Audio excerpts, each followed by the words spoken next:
declaring the victims of the Uvalde school shooting and their families deserve better. This after that massive new Justice Department report dropped yesterday. So the big question remains, what is next? Will anyone face criminal charges? And will other schools learn from what we saw in Texas?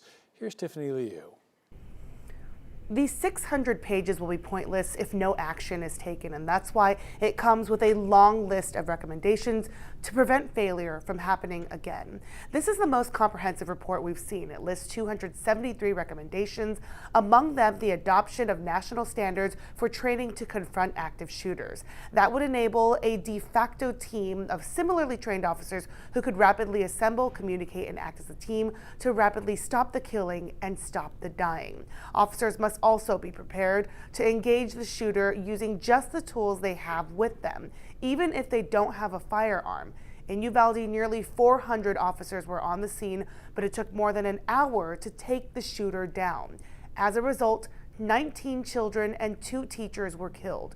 21 families left heartbroken. If there was proper training and action taken, the U.S. Attorney General says people would have survived that day. Now that all this is on paper, families are demanding criminal charges be filed. The Uvalde District Attorney has not moved forward with that. We spoke with the former prosecutor, David Finn, on Daybreak this morning to get some insight. I think the DA is really struggling with whether to take this to a grand jury, and my recommendation would be convene a grand jury, give them the DOJ report, give them the Texas Ranger report, let them ask questions, bring people in, figure out what you have, if anything, and let's get this thing resolved.